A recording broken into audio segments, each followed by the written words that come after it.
Hi అండి, welcome back to my channel awesome home vlogs. ఈరోజు వీడియోలో రైస్లోకి సూపర్ టేస్టీగా ఉండే టమాటో రసం. ఈ రెసిపీ కోసం ముందుగా చిన్న నిమ్మకాయ సైజ్ చింతపండుని ఇలా వేడి నీళ్ళు వేసేసి నానబెట్టేశాను. తర్వాత ఒక 2 మీడియం సైజ్ టమాటోస్ని కూడా ఇలాగ చిన్న చిన్న పీసెస్గా కట్ చేసుకుంటున్నాను. మనలో చాలామంది టమాటోస్ని ఒక హాఫ్ వరకు కట్ చేసేసి బాయిల్ చేసుకుంటూ ఉంటాం. అలాగైతే కొంచెం ఎక్కువ టైం పడుతుందన్నమాట రసం ప్రిపేర్ చేయడానికి. దానికంటే కూడా ఇలాగ కొంచెం చిన్న చిన్న పీసెస్గా కట్ చేసేసుకొని బాయిల్ చేసుకున్నామంటే ఈ రెసిపీని తొందరగా ప్రిపేర్ చేసుకోవచ్చు. ఇలా చిన్న చిన్న పీసెస్ వల్ల బాయిల్ తొందరగా అయిపోతుంది. అంతేకాకుండా రసం తీసేటప్పుడు కూడా ఈజీగా వచ్చేస్తుంది అనమాట ఈ టమాటో చింతపండు రసము. ఇప్పుడైతే ఇలా కట్ చేసేసుకొని ఒక చిన్న గ్లాస్ వాటర్ యాడ్ చేసేసుకొని స్టవ్ మీద అయితే పెట్టేసుకున్నాను. ఇప్పుడు దీనిని ఒక 5 నుంచి 6 మినిట్స్ వరకు బాయిల్ చేసేసుకోవాలి. ఇలాగ బాయిల్ అయితే సరిపోతుంది. ఈ బాయిల్ అయ్యేటప్పుడు ఒకసారి టమాటో ముక్కలు కూడా మగ్గాయో లేదో చెక్ చేసేసుకొని పక్కన పెట్టేసుకోవాలి చల్లారేంత వరకు. ఇప్పుడు పక్కన స్టవ్ మీద ఒక చిన్నపాటి బాండి లాంటిది పెట్టేసుకుని అందులో ఒక 3 టీ స్పూన్స్ వరకు ధనియాలు అయితే యాడ్ చేసుకున్నాను. వీటిని మరీ ఎక్కువగా ఎర్రగా ఫ్రై చేసేసుకోకుండా కొంచెం కలర్ మారిన తర్వాత పక్కకు తీసేసుకోవాలి. ఇలాగా ఈ కలర్ వస్తే సరిపోతుంది. ఈ రసం పొళ్ళు అలాంటివి చేసేటప్పుడు మనం ఎక్కువగా పచ్చివి వాడుతూ ఉంటాం. అలా కాకుండా ఇలా ఫ్రై చేసుకుంటే బాగుంటాయి అన్నమాట రసం అలాంటివి. తర్వాత ఒక 2 టీ స్పూన్స్ వరకు జీలకర్ర, ఒక పావు టీ స్పూన్ మెంతులు కూడా యాడ్ చేసేసుకొని వీటిని కూడా కొంచెం కలర్ మారిన తర్వాత పక్కకు తీసేసుకుంటున్నాను. నెక్స్ట్ ఇందులోకి 2 టీ స్పూన్స్ వరకు నల్ల మిరియాలు. మీకు కొంచెం స్పైసీగా కావాలి రసం అనుకున్న వాళ్ళు ఒక 3 టీ స్పూన్స్ అయినా వేసుకోవచ్చు.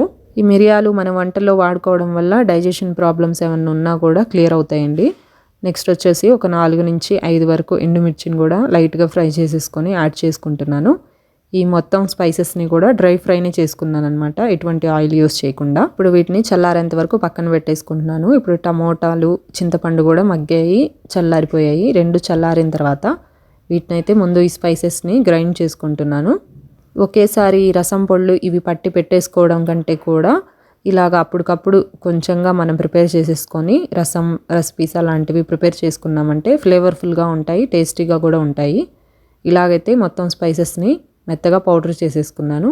ఇప్పుడు ఈ టమోటా చింతపండును కూడా రసం తీసేసుకుంటున్నాను. ఇలాగా ఈ రసాన్ని ఇలా పూర్తిగా తీసుకోవాలండి. ఈ తొక్కలేమి కూడా అడ్డం రాకుండా ఏదైనా చిల్లుల గిన్నె లాంటివి పెట్టేసుకొని ఇలా రసాన్ని పక్కకు తీసి పెట్టేసుకుంటున్నాను. కొంచెం చిక్కగా ఉందనుకున్నప్పుడు ఒక చిన్న గ్లాస్ వాటర్ యాడ్ చేసుకోవాలి, మరి చిక్కగా ఉందనిపిస్తే. తర్వాత ఇందులోకి పట్టి పెట్టేసుకున్నాం కదా ఇందాక స్పైసెస్తో పౌడర్ రసం పొడి, దాన్ని యాడ్ చేసుకుంటున్నాను. తర్వాత కొంచెం పసుపు, తర్వాత వచ్చేసి సరిపడినంత ఉప్పు టేస్ట్ చేసేసుకొని మీ టేస్ట్కి తగ్గట్టుగా యాడ్ చేసుకోండి. నేనైతే ఇక్కడ 2 టేబుల్ స్పూన్స్ అయితే యాడ్ చేసుకున్నాను. ఈ మొత్తాన్ని మిశ్రమాన్ని ఇలా కలిపేసుకున్న తర్వాత ఇందులోకి వెల్లుల్లి రెబ్బలు ఒక 4 నుంచి 6 వరకు వెల్లుల్లి రెబ్బలను అయితే కచ్చాపచ్చాగా దంచేసుకొని యాడ్ చేసేసుకోవాలి. వీటిని తాలింపులో కంటే కూడా ఇలాగ పచ్చిగా యాడ్ చేసుకుంటేనే బాగుంటుందండి వీటికి, ఈ రసానికి. ఇలాగా పచ్చిగానే ఉన్న వెల్లుల్లిని కచ్చాపచ్చాగా దంచేసేసుకొని ఇలాగా అప్పటికప్పుడు యాడ్ చేసేసుకోవాలి. ఈ మొత్తాన్ని ఒకసారి ఇలా కలిపేసుకొని ఉప్పు కారం అవి సరిగ్గా ఉన్నాయో లేదో సరి చూసుకోవాలి. తర్వాత ఇందులోకి సన్నగా కట్ చేసి పెట్టుకున్న కొత్తిమీర, కరివేపాకు వీటిని కూడా మిక్స్ చేసుకుంటున్నాను. ఈ మొత్తం స్పైసెస్ అన్నీ కలిపిన పొడిని పక్కన పెట్టేసుకొని ఇప్పుడైతే తాలింపు కోసం స్టవ్ మీద ఒక బాండి పెట్టేసుకోవాలి. 1 టేబుల్ స్పూన్ వరకు ఆయిల్. ఈ రెసిపీకి అయితే ఎక్కువ ఆయిల్ పడదండి. ఇందులోకి ఒక 1/2 టీ స్పూన్ వరకు ఆవాలు, ఒక 1/2 టీ స్పూన్ వరకు జీలకర్ర, కొంచెం ఎండుమిర్చి, ఒక 2-3 ఎండుమిర్చి, కొంచెం కరివేపాకు ఇవైతే యాడ్ చేసుకొని ఈ తాలింపులోకి ఎటువంటి పప్పు దినుసులు ఏవి యాడ్ చేయలేదండి నేను. రసానికి అవి లేకుంటేనే బాగుంటుందన్నమాట. ఇవి కొంచెం తాలింపు వేగిన తర్వాత ఇంగువ అలవాటు ఉన్నోళ్ళు యాడ్ చేసుకోవచ్చు. నేను సమ్మర్ కాబట్టి ఇప్పుడు వచ్చేది, అందుకని యాడ్ చేయట్లేదు. ఇప్పుడు ఈ పక్కన పెట్టుకున్న రసాన్ని తాలింపులోకి వేసేసుకోవాలి. ఇలాగా కొంచెం మీడియం నుంచి లో ఫ్లేమ్ పెట్టుకొని తాలింపు వేసేసుకోండి. కొంచెం వేగిన తర్వాత తాలింపు ఈ మొత్తం రసాన్ని యాడ్ చేసేసుకొని కొంచెం లైట్గా ఇలా తిప్పేసుకోవాలి. ఒక మీడియం ఫ్లేమ్ ఉంచేసుకొని లిడ్ పెట్టేసుకోవాలి. ఒక 5 నుంచి 10 నిమిషాల వరకు అంతే సిమ్లో పెట్టేసుకోవాలన్నమాట. మరి ఎక్కువ ఫ్లేమ్ పెట్టకూడదు. ఇలాగా నురుగుగా పైన వచ్చేంత వరకు సన్నగా కింద అంతా బాయిల్ అవుతూ రసం ఇలా వస్తుంది. ఈ స్టేజ్లో ఉన్నప్పుడు కొంచెం రసం పొడిని మనం ఇందాక యాడ్ చేసుకున్నాం కదా, అదే రసం పొడిని పైన కొంచెం చల్లేసుకొని మూత పెట్టేసుకోవాలి ఒక 5 నిమిషాలు. ఇప్పుడు రసం అయితే రెడీ అయిపోయిందండి. స్టవ్ ఆఫ్ చేసుకున్నాను. చాలా టేస్టీగా ఉండే రసం అన్నమాట. చిన్న పిల్లలకైనా పెద్దవాళ్ళకైనా డైజెషన్ ఇష్యూస్ ఏదైనా ఉన్నా లేదా అరుగుదల ఏదైనా లేకపోయినా ఈ రసం బాగా పనిచేస్తుంది. అంతేకాకుండా ఈజీగా ప్రిపేర్ చేసుకోవచ్చు చాలా తక్కువ టైంలో. రసం పొడిని కూడా అప్పటికప్పుడు ప్రిపేర్ చేసుకోవచ్చు అనమాట. ఈ రసంతో పాటుగా సైడ్ డిష్గా ఏదైనా వెజ్ లేదా నాన్ వెజ్ ఫ్రైస్ని కూడా తీసుకోవచ్చండి.